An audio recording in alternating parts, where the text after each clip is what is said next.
All right, guys, I'm going to let the music play. I'm going to make an announcement over on my original channel, and then I'm going to do this hopefully short stream because it is an NFL Sunday. Let me start the music.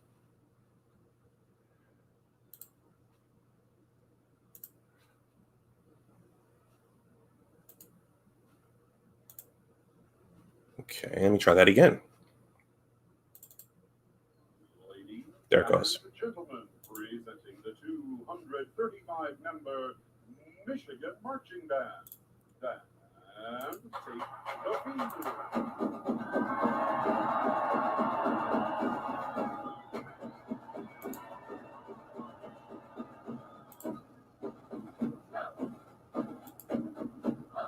Under the direction of Professor Jamie Elvis, the Camp Fanfare.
All right, guys, welcome back to my channel.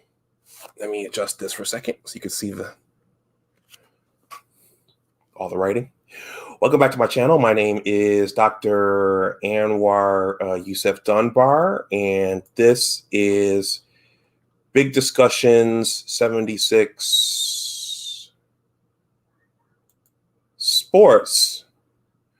First of all, please like this stream or this video. If you're watching it on the playback, it will have been a video because StreamYard broadcasts over to YouTube and it converts into an MP4. Well, please like this stream or video, please share it, and please subscribe to my channel. Denzel Merritt, yes, I'm going to get to this. Good, enjoying the day, thinking about how much we didn't pass the ball yesterday, which has me worried, honestly. Yep, I'm going to get to that. Well, I just wanted to do a short stream on yesterday's last night's Michigan 31-10 victory over the Washington Huskies. And I think that was the second notable Big Ten Pac-12 matchup from yesterday. There was another one, which I'll just talk about just a little bit before I finish this stream. But I just wanted to come on and do a short stream on last night's game. I know this is an NFL Sunday. And as a matter of fact, before I finish this, I might take a quick look around the NFL. My Buffalo Bills just lost to the Pittsburgh Steelers, but I'll probably take a look at that at the end. But I want to do a short stream on the Washington-Michigan game. I couldn't do it last night. It was late, and I was in a what I'll call a remote location, and I was traveling back here today. So I just wanted to jump in and jump out really quickly. I see that Johnny Olden, not only is Johnny passionate, but he's consistent. So he shot a video as well on last night's game. I probably should have listened to it before I did my stream, but I suspect me and Johnny were like-minded, so I think we're going to overlap in some areas. Now, before I jump into last night's game, let's do a little bit of history. Let's walk down memory lane. So it turns out that the last time, to my knowledge, the last time Michigan, hey, what's going on, NC Worker? Thanks for stopping through.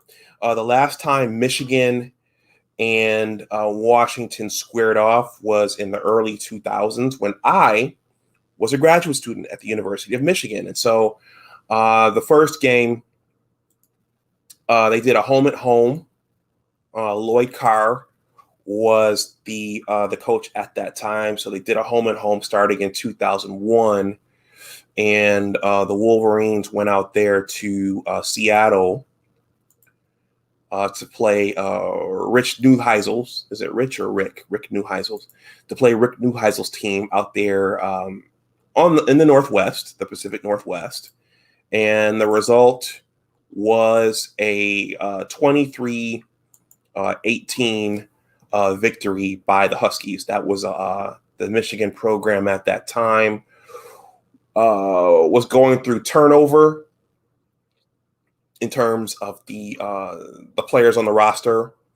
2 years earlier was Tom Brady's senior year in 1999, and then Drew Henson took over as a junior in 2000. I always thought Drew Henson was a very, very formidable quarterback. Both Brady and Henson were, but when Drew Henson decided to go play pro baseball with the New York Yankees, John Navarre got the starting spot. And so John Navarre, for the next 3 years, John Navarre wasn't what I would call a stud NFL QB the way Tom Brady was, and he wasn't a phenom like Drew Henson was. So John Navarre had to grow into that position. He broke several records by the time he graduated from Michigan, but early on, those first 2 years with John at quarterback were pretty painful. So the result of that the result of that 2001 matchup was this 23-18 victory for the Huskies over our Wolverines. And so the rematch took place the next year at the Big House. My apartment was only a few blocks away from the Big House, but I watched this game in the comfort of my apartment. And so they squared off again in 2002. And the result was a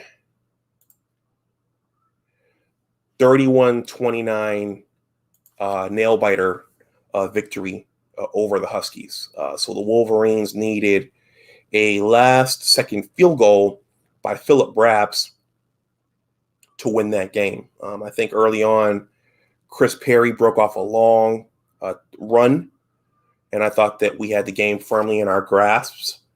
But Washington made that a game, and it came down to a field goal. And also, we had instability at our kicking position. And so it wasn't a guarantee that Philip Brabs was going to make that kick, but he just happened to pull that. He happened to kick it through the uprights, and I think Lloyd Carr might have had rotated his kickers multiple times that year. But 2002, that was the season.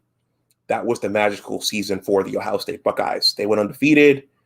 They beat us in a close game down at the Shoe later that year, and they went ahead and they matched up with the Miami Hurricanes in the Fiesta Bowl, or was it the Orange Bowl? I think that was the Orange Bowl in Florida. I think that was a home game for the Hurricanes, and we all know that the Buckeyes magically pulled that one out. So that was a big season. Let's see. Jack Redmond says some of Cade's play seemed off, and if his play continues, at what point do you think they make a change? Oh boy! So now we're already speculating. We're already speculating on making a change. So we'll come back to that. So what did I see in yesterday's game? So I watched the game at Buffalo Wild Wings out somewhere in Eastern Maryland. I won't say where. The end result, I'm going to pull the result up right now. I jotted down some notes as well, capturing what I saw when I looked at the game, and I'm sure some of you guys have already mentioned it. Let's see, where's that box score? Where is it? There it is. Guys, I have a small crowd in here. Please hit the like if you haven't, and if you're watching this on the playback, please hit the like. If you haven't subscribed, please subscribe to the channel. All right. So Michigan won 31-10, and I think as many of you are alluding to in the chat, this score is a little bit deceptive, because when you watched the game, Michigan didn't seem to have a firm hold on that game. I mean, as time went on, they were able to extend the lead out to 31-10, but the actual game itself didn't reflect a dominant performance. And despite the fact that Michigan won 31-10, when I show you the stats, you'll see that the game was very evenly matched, and it came down to a few things. Let's see. Do I have another comment here? Okay. Denzel says, man, if we run the ball all year, we're going to be the same as team we've been for the past 7 years. Okay, Denzel, you're stealing all my talking points. But that's pretty much where I'm landing as well. Okay, so my points. I think I walked in to Buffalo Wild Wings toward the end of the first quarter. Michigan had a 3-0 lead. And actually, yeah, according to these stats, Michigan scored 3 points in the first quarter. Washington didn't score any. Michigan eventually in that second quarter they had a nice drive. They put together a nice drive off the play of Blake Corum and maybe a throw by Cade McNamara, and they got all the way down to the 1, but they got turned away. So they went all the way down to the 1, and they didn't get anything. So I thought, as you guys are mentioning, the Wolverines were able to move the ball very, very effectively on the ground. And one of my buddies, Herbert Lewis, who actually contributed the Michigan Man poem, he asked me, where did that running game come from? And so that's what stood out to me during the game, is that the running game was very, very effective, and there weren't a lot of downfield throws. There weren't a lot of pass plays to stretch the Washington defense. So it seemed as though the Michigan offense and the Michigan offensive line were able to assert themselves up front. And Hassan Haskins, as I'll show you the stats, Hassan Haskins and Blake Corum had really, really good games. But we didn't get much going on the outside or downfield. And that, as you guys have said in the chat, that might come back to bite us later on. Chris says, hi, B-Dub is one of my favorite places, LOL. Thank you for stopping through, Chris, as always. I thought the defense played well. The thing that I'm noticing about the defense is the tackling. I think they're tackling and they're wrapping up a lot better than they did last year. That might be an artifact of them not having a training camp or a full training camp last season. But it looks like to me that they're tackling and they're wrapping up guys behind the line of scrimmage, and they're preventing guys from running away for the most part better than they did last year. They did give up a few throws, and they did give up some plays during the game. But I think that their fundamentals look good relative to last year. Aiden Hutchinson was out there trying to wreak havoc as well. And so I was pleased with the defense. Both sides of the ball are going to have to play a lot better once they match up with one of the big boys. But for last night's game, it was good enough to get the win. I thought that Washington's mistakes, for example, when that Washington defender got called for taunting, I thought that helped keep that Michigan drive alive. And also Jim and his staff had to resort to a bit of trickery. That fake punt in the second quarter, that helped keep that drive alive, and that advanced us down the field for a score.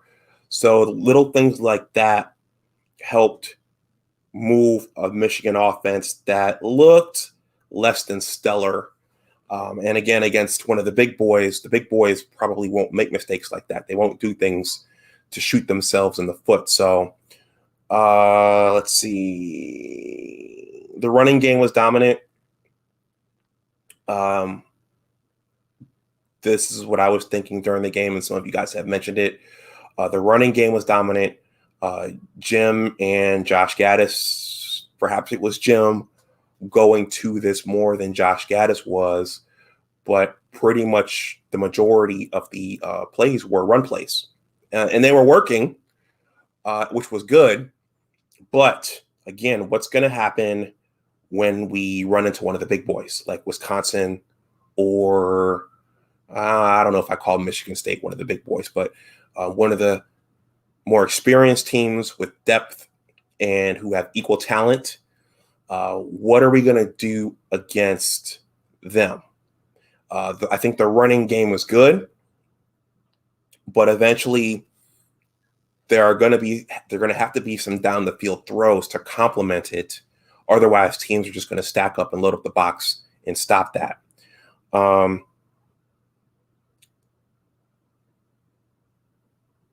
Now, a couple of things that maybe were holding our passing game back. As you guys know, we just lost Ronnie Bell last week against Western Michigan, and Cade seemed to be going down the field to Ronnie Bell pretty confidently.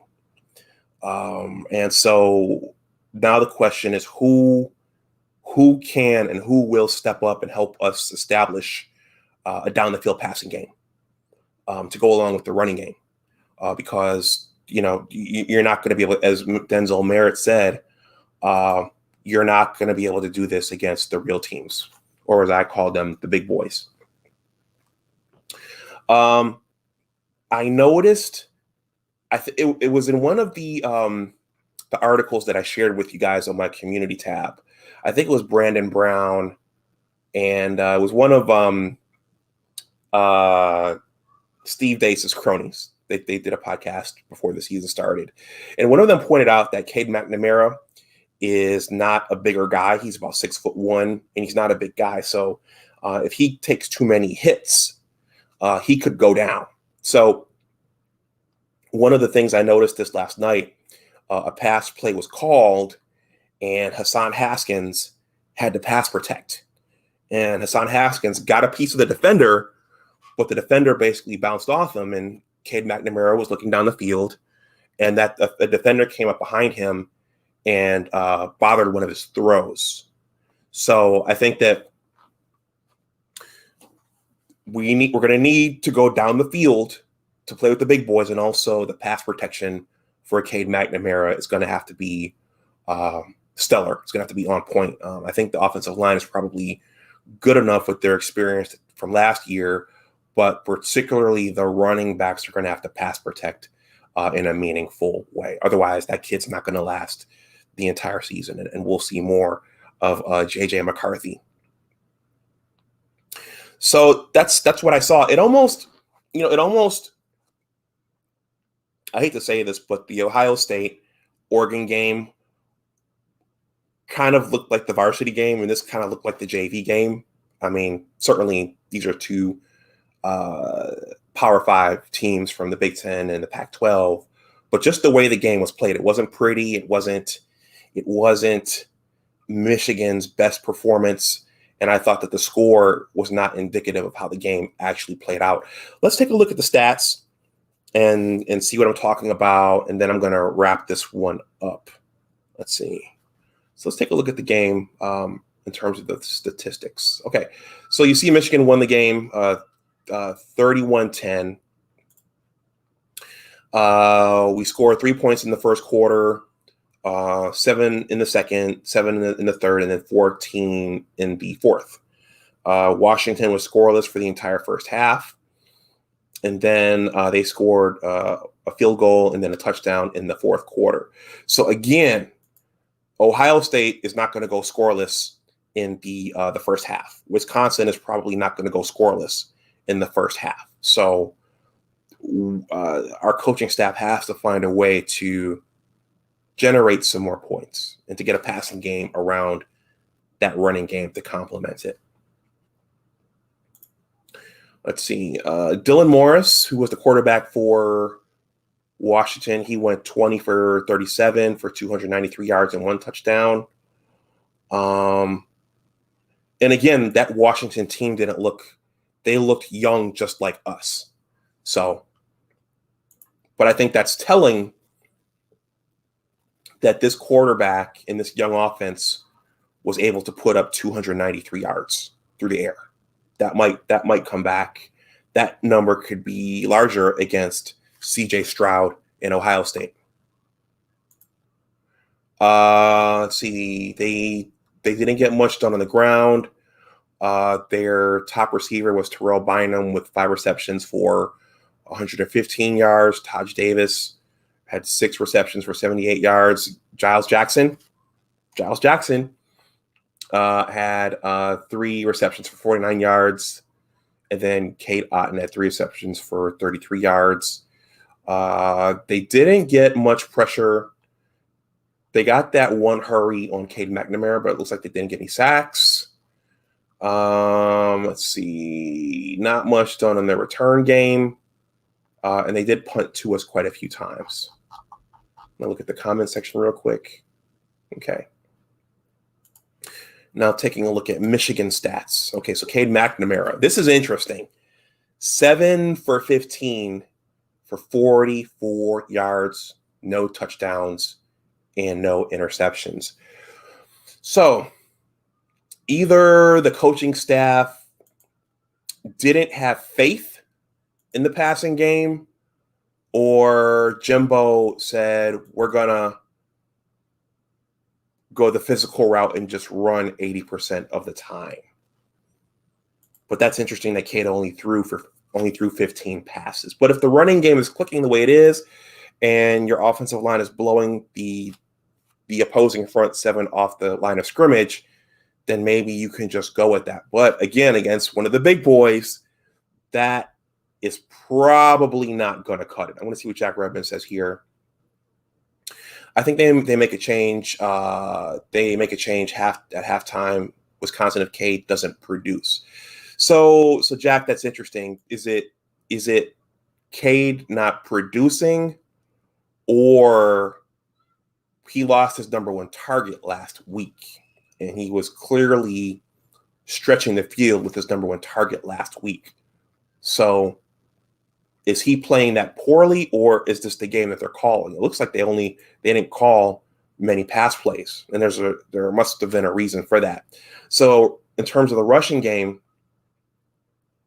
Blake Corum had a monster game, 21 carries for 171 yards. He's a little shorter, but he's stocky and he's physical and he's fast. Hassan Haskins ran 27 times, carried the ball 27 times for 155 yards. So these guys accounted for about 320 to 330 yards of offense on the ground. Let's see. Yeah, so the rest of these are, end arounds, jet sweeps. Looks like Donovan Edwards carried once for 4 yards in the later stages of the game. In terms of receiving, the receiving yards reflect Cade McNamara's passing yards. Cornelius Johnson caught one ball for 33 yards. I think that was a first down that Cade threw in that second quarter. Blake Corum caught 3 balls for 11 yards. A.J. Henning caught 1 ball for 1 yard. And then Hassan Haskins caught 1 for 0. And Mike Sanders still caught 1 for -1. So that's not going to cut it against Ohio State. Let's see.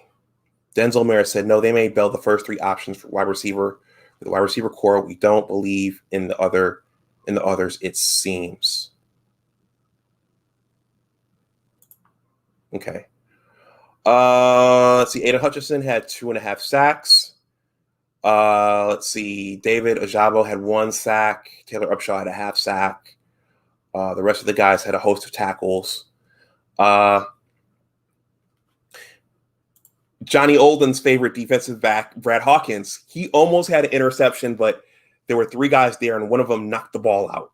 So Brad Hawkins, wearing the Charles Woodson number 2, he almost got an interception, but one of his teammates knocked it out. Andy Case says, this reminds me of 2017. We had back-to-back 300-yard rushing games against Rutgers and Minnesota when Peters was struggling. They went 1-3 to finish the season. Yeah, but you know what, Andy, they were in that Ohio State game, amazingly, with John O'Corn at the quarterback position. So, but I know what you mean. That season was up and down.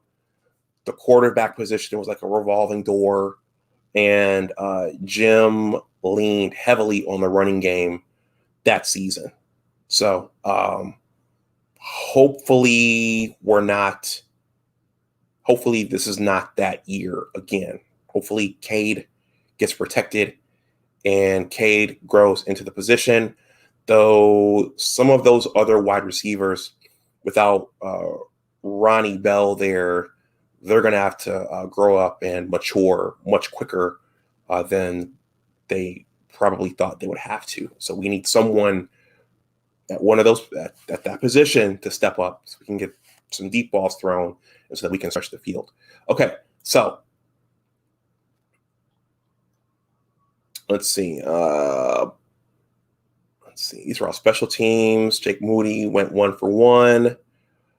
We punted 4 times for 184 yards. Let's look at the team stats. Okay, so this is why I say the score is not indicative of how balanced this game was. So if you look at the stats here, total yards, Washington had 343 total yards. Michigan had 387. So that's very balanced. They got more done in the passing game than we did. 293 yards versus 44 yards. We got more done on the ground than they did. 50 yards versus 343 yards. But overall, the production was pretty much even on both sides. First downs, yep. Right, just even. 19 for Washington, 20 for us. Third down efficiency, mirror images. 7 for 17. For us, it was 7 for 15. Fourth down efficiency, not much different. Total plays, 69 versus 71. Punts, 5 versus 4.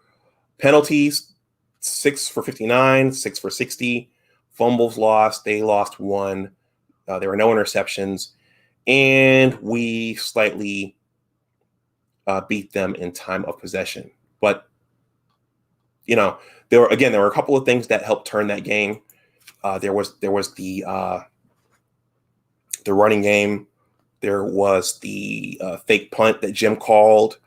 There was the this interception or this fumble that Washington lost.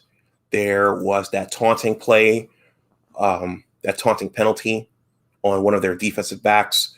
So aside from those things, the game was very, very even.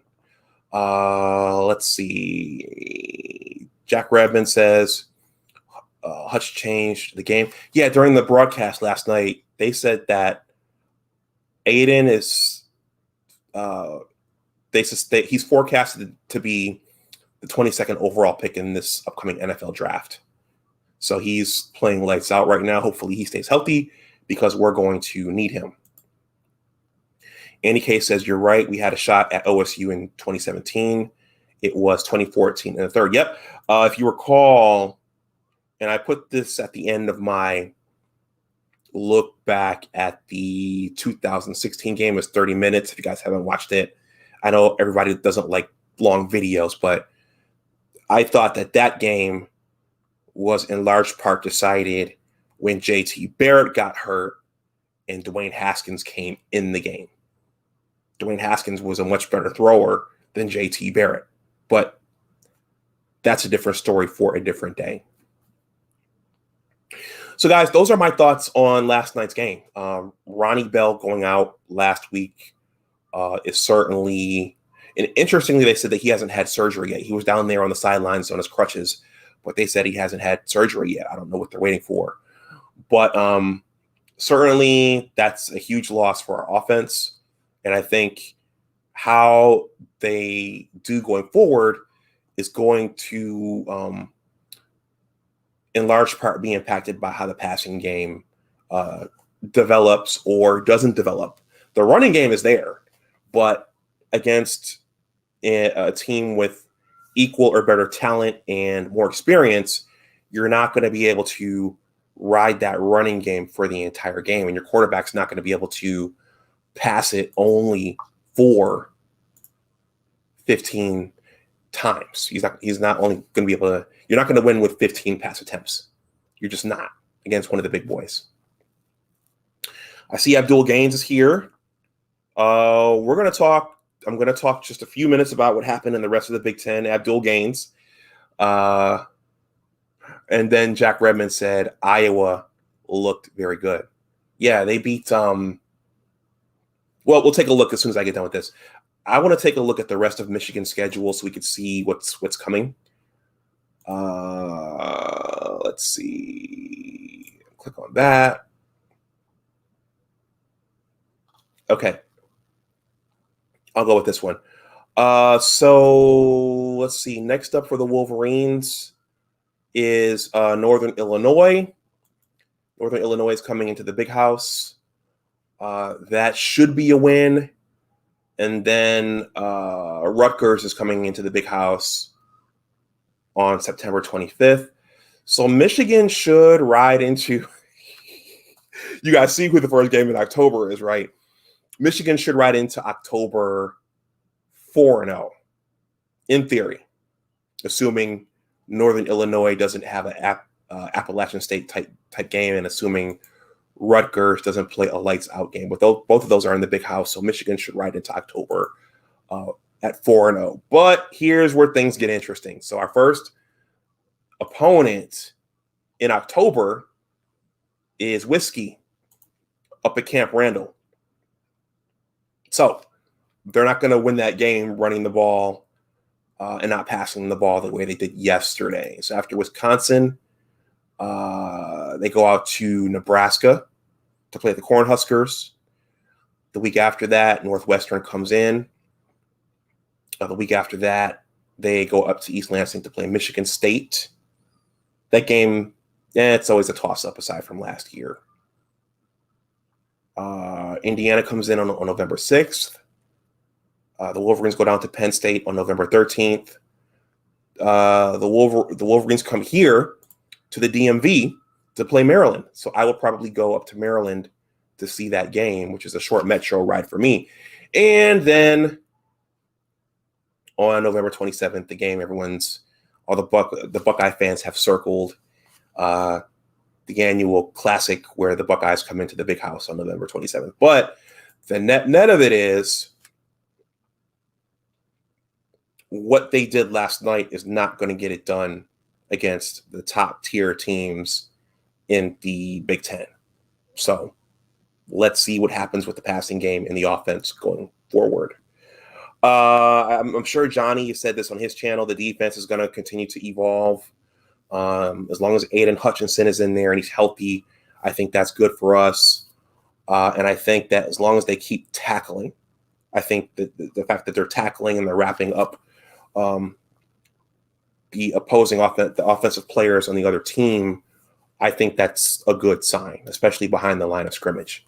So let's take a look at what happened in the rest of the Big Ten yesterday, and then I will wrap this stream up. Let's see. Big Ten scores since Abdul Gaines entered the building.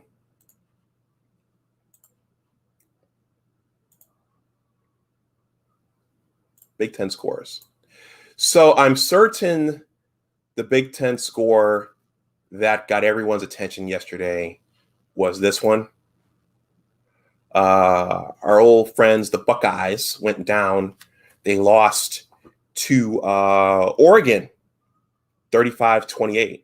I didn't see the game, but judging from the guys in my text group, Ohio State was having a hard time on defense, slowing down that Oregon Duck offense.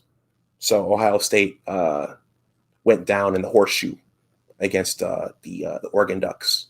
So it turns out also, I think Kevin Warren, who was our commissioner and the Pac-12 commissioner, they were at that game. Then they went up north to our game.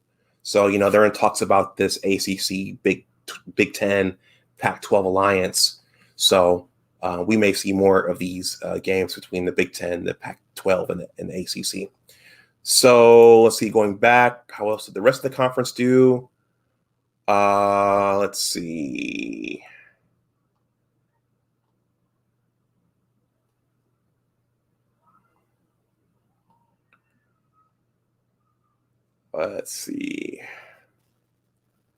Minnesota defeated Miami of Ohio 31-26. Michigan State defeated Youngstown State 40-14.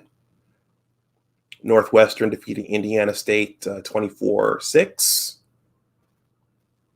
Rutgers beat Syracuse 17-7.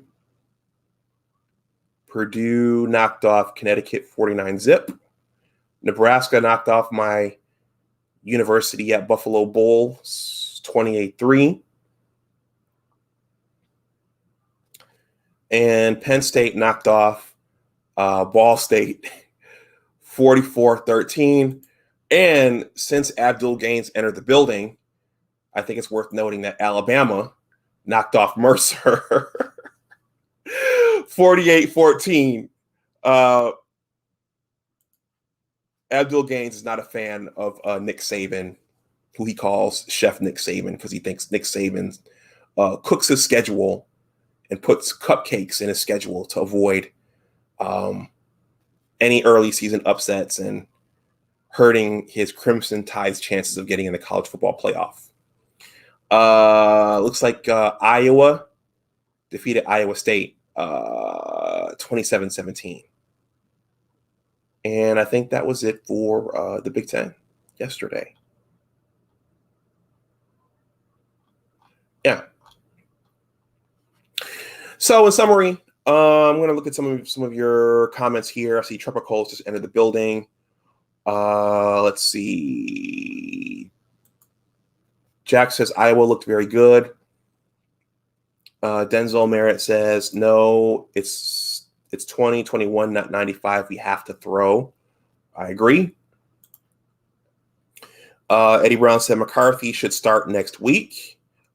So that's interesting. So it sounds like you guys think Cade McNamara played that bad to the point where he should lose his starting spot.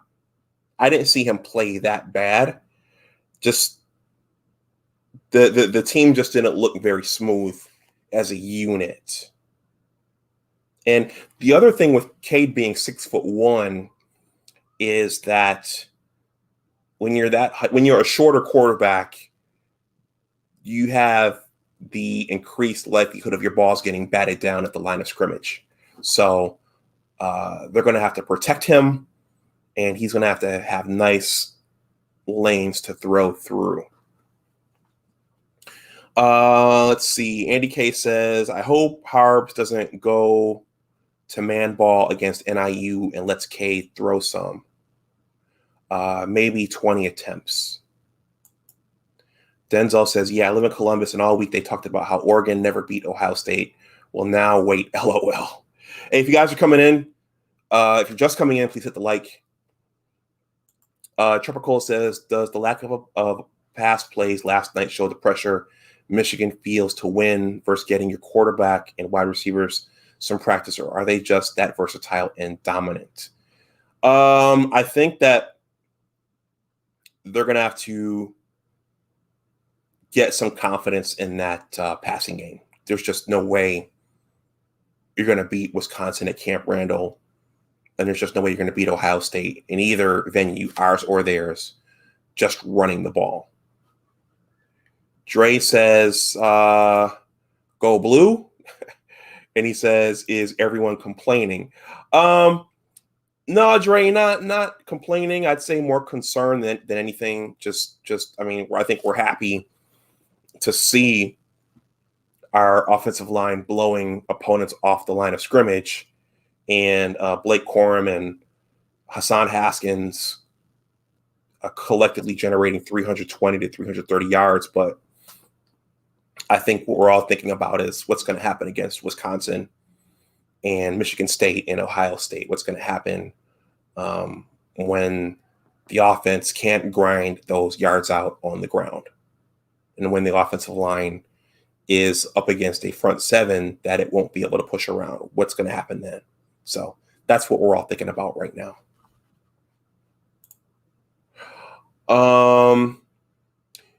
Thank you, everyone, for the likes. Yeah, I'm up to 11. I have a small crowd in here. Dre says, Dre, I love your enthusiasm and positivity. He says, 1 week at a time. Yeah, let's see. It's still early. We just lost Ronnie Bell. This could be the moment that someone like Cornelius Johnson, this could be the moment he steps up into the limelight. Okay. Jack Redmond says, I don't think Cade should be replaced yet. I'm looking at his first half against Wisconsin, and we'll go from there. Yeah, well, geez, they better protect him against Wisconsin, because remember in 2017, someone mentioned that game. They knocked Brandon Peters out of that game. So Wisconsin plays at home.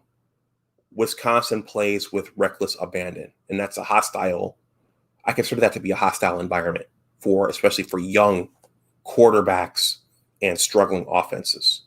I think someone corrected me on this, but you almost need a Tom Brady type of quarterback to go into Camp Randall and win.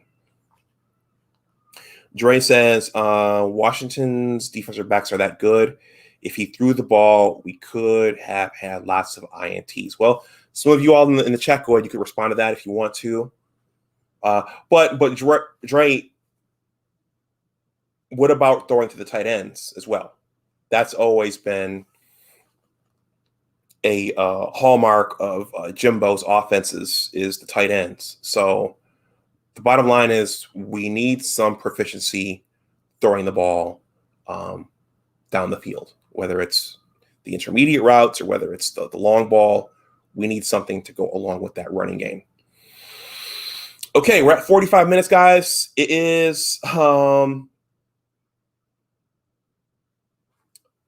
this is a good point, because last year we heard lots and lots of rumors that Jim really, really loved this guy, Eric All. So no more Nick Eubanks. So Eric All has to step up and start to play for us. So we need him to get in there and do something. Okay. So guys, It's an NFL Sunday. Let's just take a quick peek around the NFL and see what some of the scores have shown. The 4:30 game has started. I think that's Cleveland and Kansas City. Let's see. I'm going to do this really quickly. NFL scores today.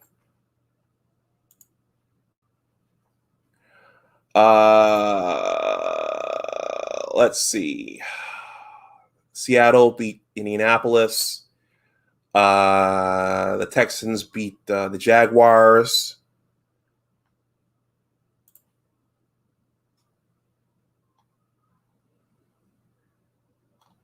Where are the rest of the scores? Okay, here we go. Let's see. We know Tampa beat the Cowboys on Thursday night. The Buccaneers beat the Cowboys. Let's see. The Seahawks beat the Colts 28-16. The Texans beat the Jaguars 37-21. The Eagles beat the Falcons 32-6. The Chargers beat the Washington football team. I caught some of this 2016. My Buffalo Bills lost at home in the season opener to the Pittsburgh Steelers. Someone over on my original channel said that the Steelers, I think it was Kareem, said that the Steelers were going to come in and get us. And my live stream on the Buffalo Bills said a cautionary word to the Bills Mafia. How will the Bills do in this? Will they continue to ascend? And this doesn't look good for the first game. So the Bills lost 23-16. The 49ers beat the Lions, for all you folks out there in Michigan, 41-33. The Bengals beat the Vikings 27-24. The Panthers beat the Jets 19-14. The Cardinals beat the Titans 38-13. Right now, the Browns are up 15-3 on the Chiefs. The Dolphins are up 7-3 over the Patriots. The Giants are up 7-3 over the Broncos. The Saints are up 10-0 over the Packers. The Sunday night game is the Rams versus the Bears.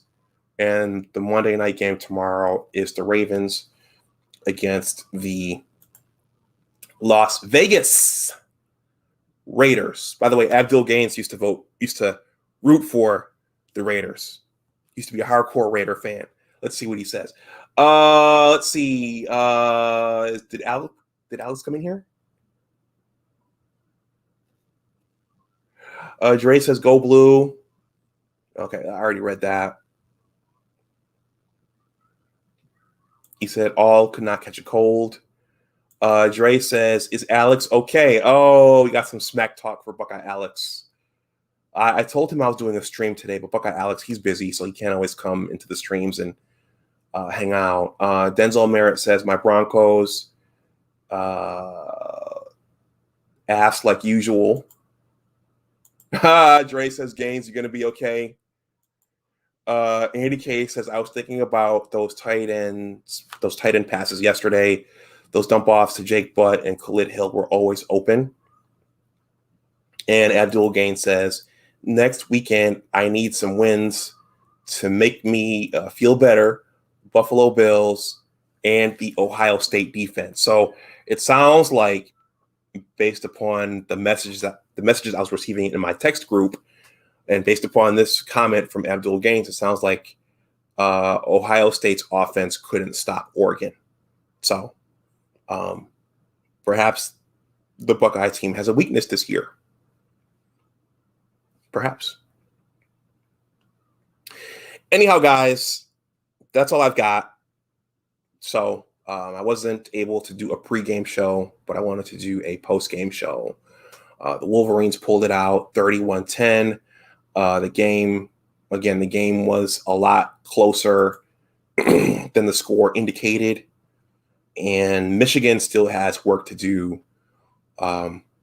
especially for the start of Big Ten play, which starts literally at the beginning of October for us. It looks like the other Big Ten teams have started playing each other, but for us, it starts on October 2nd up at Camp Randall in Madison, Wisconsin.